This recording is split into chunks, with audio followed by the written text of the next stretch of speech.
page number 109. I believe it's the same page number, y'all. We're on point number 4 of letter B of financial freedom, which is financial freedom for the present. Actually, it's letter B of the subsection of financial freedom for actions for financial freedom. So just a real quick review. As we discussed financial freedom, we looked at the aims of financial freedom, looked at the 3 goals in the aims of financial freedom, and 1 is to be rich toward God. Number 2 is to be content. Number 3 was to be debt-free. And then the second section here was the antagonists of financial freedom.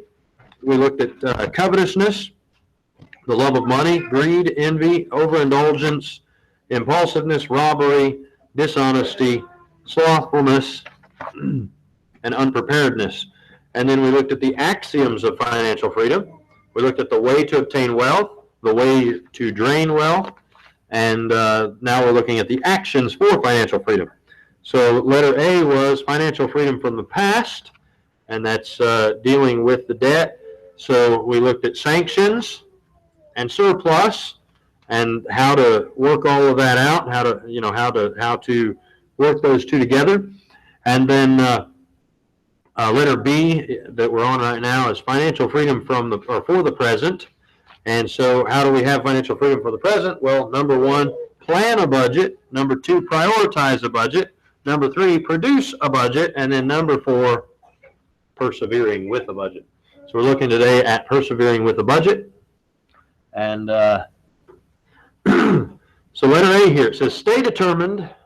I'm sorry, not stay determined, determined to stay. Determined to stay within your budget guidelines. Be disciplined and prayerful. This determination, discipline, and dependence upon God must be shared by husband and wife equally and fairly, and explained to older children if necessary. This determination of a budget, sometimes, like Brother Travis and I have a little bit of a different scenario than, just having a black and white, this is how much comes in, and this is how much, needs to go out for this and that. We're running businesses, and so we have to figure, okay, how much do we have to cover operating and, and expenses and so forth, and then, all of that. So we have to figure all of that to find out what our actual income is and then go with the budget. But either way, sometimes you just have to say, okay, we got to watch it. We need to watch what we're spending in these areas. And you can look sometimes. I use an app called Personal Capital, and it tracks all of your spending. Like, you put your info in there and it tracks all your spending on all of your accounts, bank accounts, credit cards, whatever it is that you have. And then it'll tell you how much has come in, how much has gone out. It gives you your net worth. It'll tell you, you can also use Mint if you're good with that. I tried using Mint, but I never did really well with Mint, so I use the Personal Capital. But it'll tell you what categories. Now, sometimes it'll automatically try to categorize all of your expenses, but then sometimes you have to go in and say, okay, this says it's miscellaneous. It's not really. It goes over here, and you move stuff around. But then you can look at a pie chart of your categories, and you can say, okay, here's what our budget basically looks like, or what we're living right now, what our actual spending is. Where should we trim? And you can look at what you're spending on different things, and then figure out where you need to trim the fat, so to speak. That makes sense. So that's part of your preparing a budget or producing a budget. That I like that app. I think I can't remember if it was free or if it was $5, but it was less than, it was either $5 or less, something like that.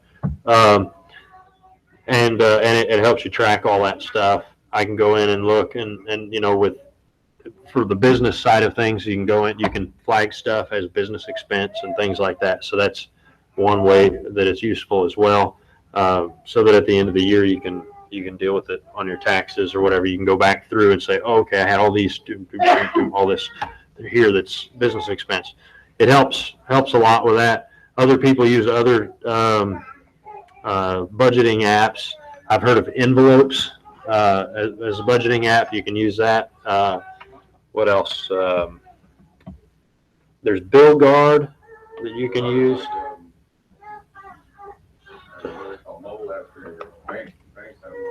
Mm-hmm.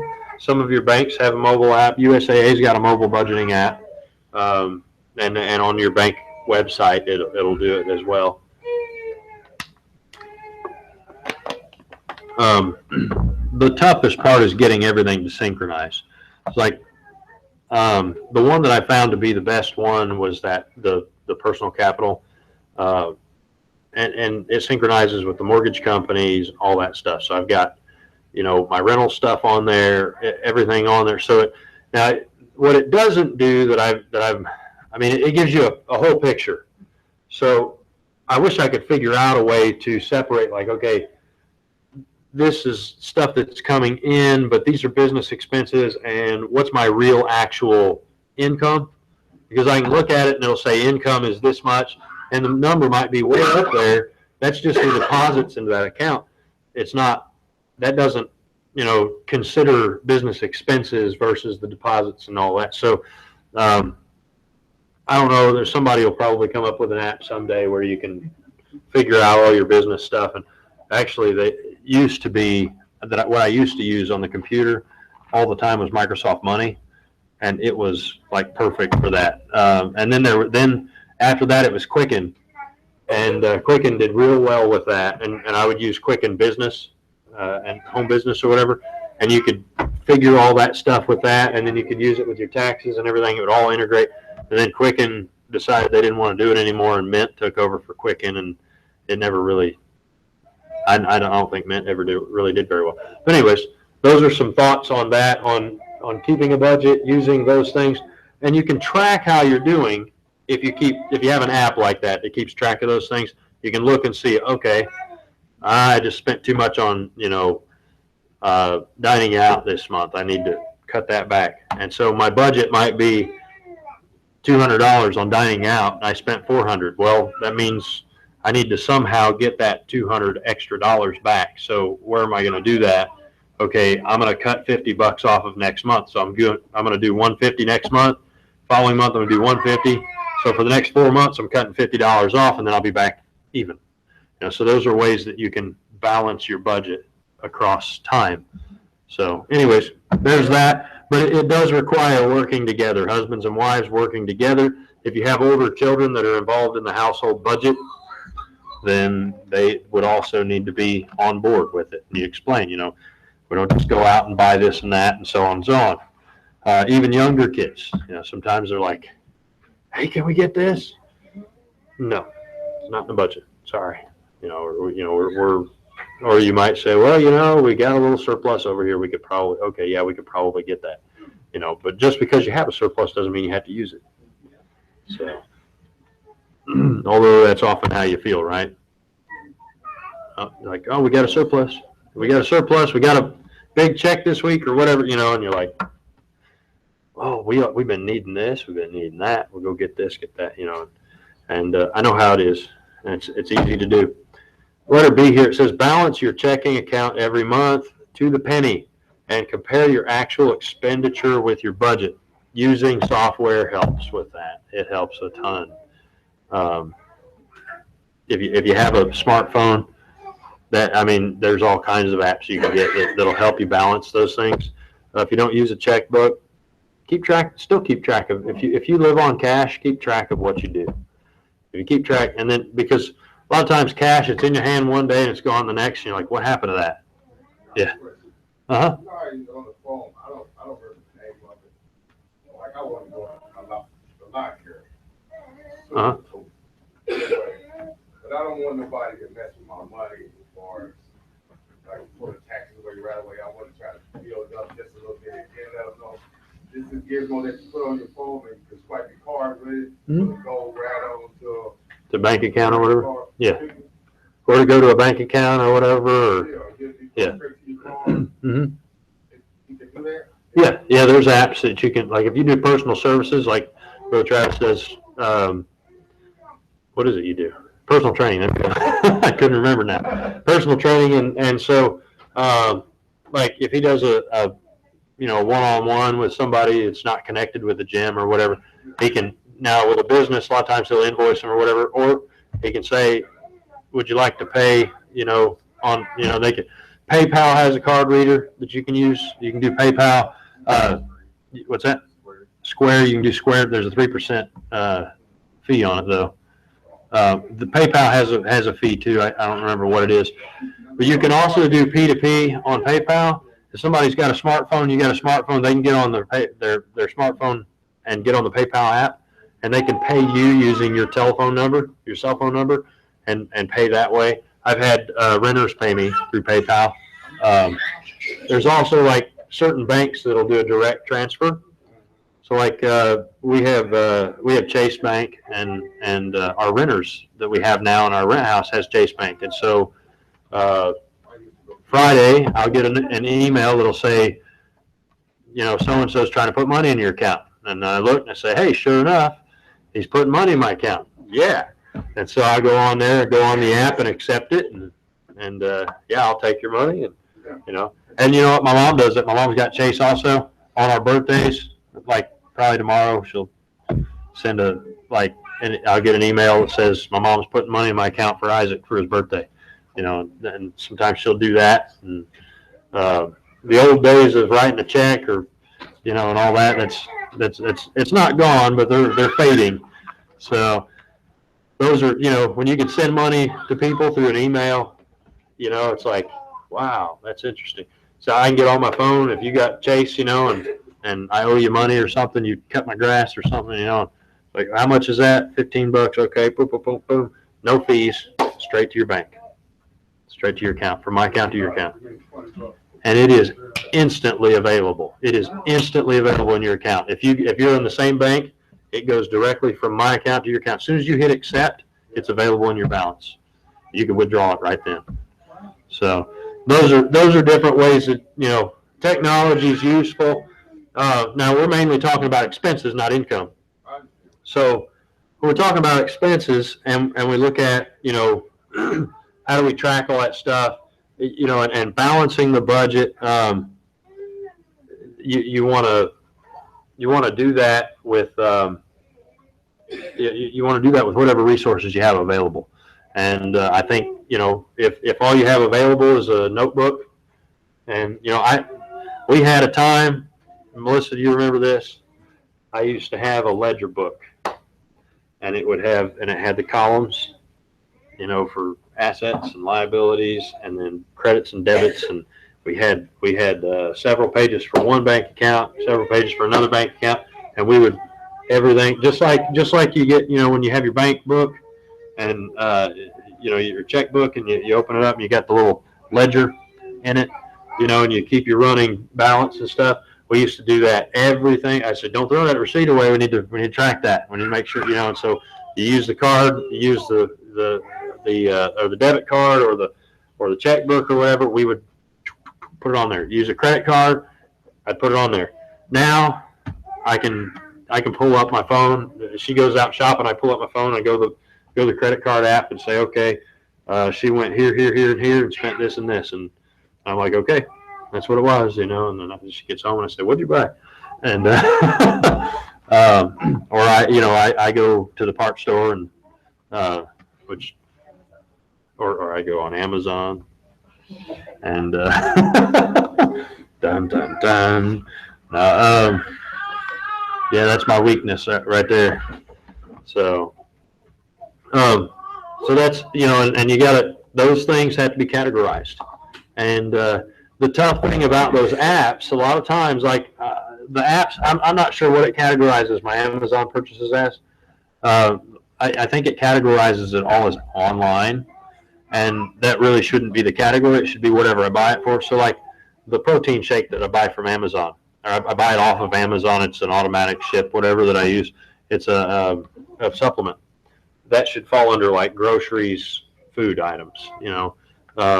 When we order like a pump for the pond, it should fall under like household. But since it's Amazon, generic Amazon, they don't know what it is. So they just put it under either miscellaneous or online. And so, you have to go in and look at that and say, okay, what was this really? What did I purchase on this day and this? And the good thing is you can go back in your email and you say, okay, this is what I bought this day and this is what it was for. And so then you can categorize it. That's a good way to keep track of those things. The main point here is that you're tracking things to make sure that you're spending wisely, and also that there's not charges to your accounts that shouldn't be there. And if you're running and doing a lot of things now, if you're like, I don't know, 3 or 4 years ago, it was like paycheck to paycheck, and we're living off of like pennies and dollars, and so every little penny was tracked all the time. And now I probably lose more than I should because I don't track it as well.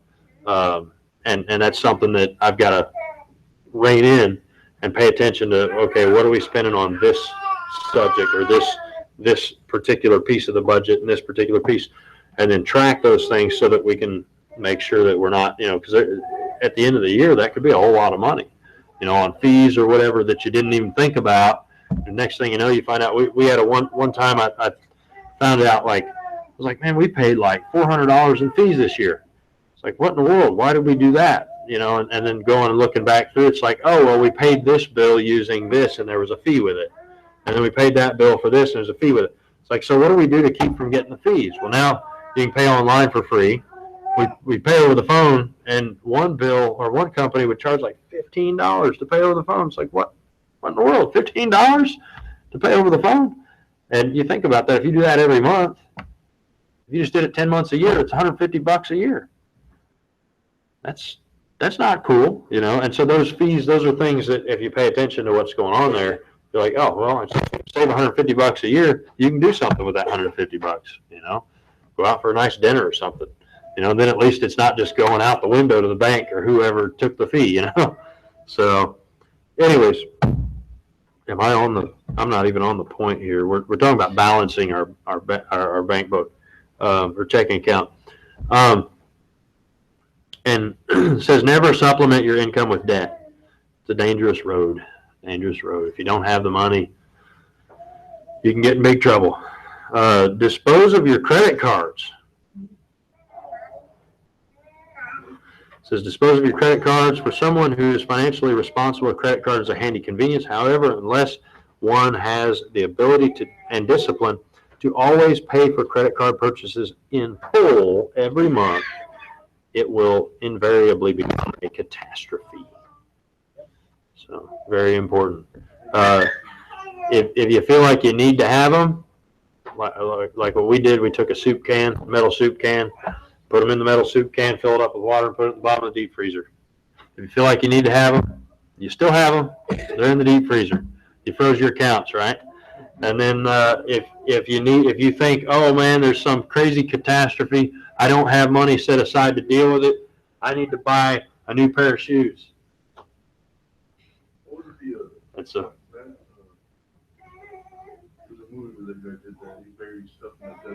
yeah. I don't know. Well, so you're like, oh man, I need to buy a new pair of shoes. Like this is an emergency. I need a new pair of shoes. And so you go to the freezer and you get your can out and you set it on the counter, and then a day or so later it's thawed out, and then you can put it in the sink and put hot water on it. Can't put it in the microwave though. It's metal. So you can put it in the sink, put hot water on it. It's still going to take maybe an hour or two. So you got an hour or two while it's warming up for you to cool down and figure out whether or not it was a real emergency. So that could be helpful as well. Next thing says, be accountable to a trusted friend, someone who is not under financial bondage, somebody who's, here's the thing, if you want advice from someone, financial advice from someone, look at where they're at financially. Ask yourself, do I want to be in their situation? And if the answer is no, well, then, maybe the advice. Now, there's another thing too. Sometimes somebody will give you advice that they're not actually following, but it is good advice. And it's like, and they'll tell you, if they're honest, they'll say, well, this is what you should do, and I should do it too. So some of these things that I'm mentioning here, I'm saying that too. I'm like, yeah, that's right. We should all be doing this. Like the budget thing, I need to get better at my budget. I need to pay closer attention to it. I need to get, and just because whether you have a lot of money coming in or not, if you don't budget it, you're still not handling it right, because it's, you still need to pay attention to where it's going, and as it's going to say at the end here, take control of it. Seek advice when a financial decision or problem arises. Seek advice. The passage here is like in the next point, but I want to mention, when we have a decision to make, there's safety in a multitude of counselors, and so it's a good idea to ask people. Say, hey, I'm thinking about this. Now, of course, you want to seek advice from someone who may have a good, wise answer for you.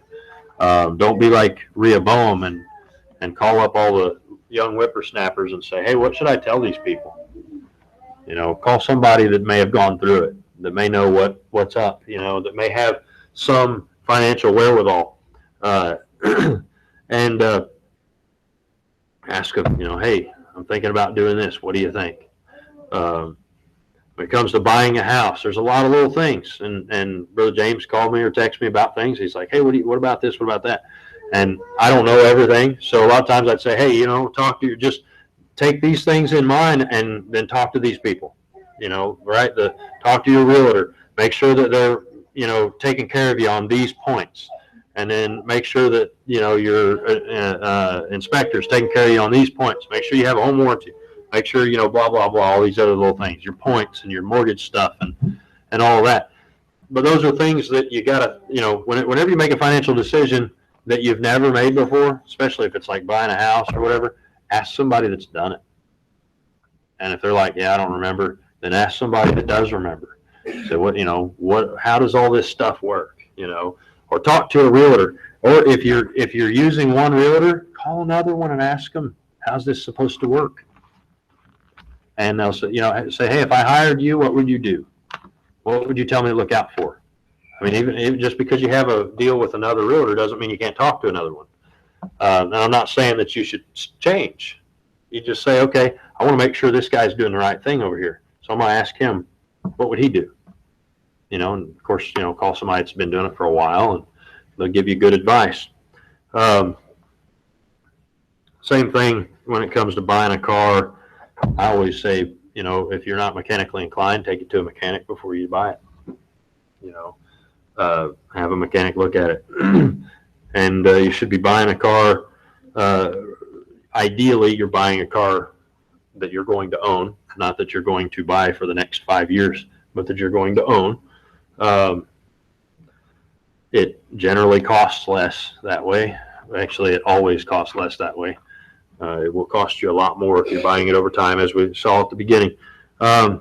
If you receive a raise, I thought this one was neat. In fact, there was a passage in the Bible. There's a verse in the Bible that it was in my devotions not too long ago. I think it was a few days ago, or maybe a week. It said, if something shall increase, look not upon it. Something like that. I can't remember how that went, but if riches shall increase, look not upon it, something like that. In other words, you basically, the increase is there, but you don't put it to use. You have it grow at the time. So he says, if you receive a raise, consider saving it instead of spending it. If you're in the process of eliminating debt, your raise should go toward that end. Here's the thing. If you get a raise, ask yourself the question first. Have I not been living on, say you make, what was our number, $72,000 a year for family or whatever. Say you make $72,000 a year as a family, and you get a $10,000 a year raise. That's a big raise. But ask yourself this: were we living on $72,000? Were we okay on that? I mean, did Do we like starve to death and did bills go unpaid? If the answer is no, you know, bills, we didn't starve to death, no bills went unpaid, everything was okay, then you really don't need that $10,000. Now, does that mean that you decline it and say, no, boss, I don't need it. I can live off $72,000. Leave me alone. Don't give me any raises. No, accept the raise. And then if you have debt, throw it at the debt. Or if you have a mortgage, throw that extra $10,000 on the mortgage. Think about that. You got a $100,000 mortgage, you throw an extra $10,000 on it a year, that thing's going away fast. A lot faster than 30 years. In fact, it's going to be gone probably in about 6 or 7 years because of your regular payment plus the other 10,000. 6 or 7 years, you're done with it. So you think about those things. You get a raise, you can knock out, and you know, you count the mortgage as debt. If you don't have any credit cards or anything, good for you. Just throw it at the mortgage. If you don't have any credit cards or mortgage, throw it in the savings account. Save up some money, go buy another house. Buy a hotel or something, you know. No, I'm just kidding. Right? Amen? Buy a hotel and start, you know, hire somebody to manage it and all that. So he puts a point here. Take control of your money before it takes control of you. That is the point. See, money in and of itself is not evil. It's not. It's the love of money that's evil. And there's nothing wrong with having money. The problem is when we allow the money to control us, when we allow the lack of money to control us, or we allow the abundance of money to control us, or the possibility of the abundance of money to control us. When we allow those things to control us, then we are in bondage instead of being in control. And a wise steward is going to take control of his stewardship. And he's going to take care of things and make sure that he's wisely handling what he has. And that and that goes with money, it goes with property, it goes with all of the things that you're entrusted with, your time and your talent, and it goes with all of those things. Any questions or comments on any of that? I'm going to stop here. We're going to pick up on letter C next week, Lord willing. Any questions or comments? Thoughts? The budget thing we can talk about for a long time, but it's good, good stuff. No questions, no comments.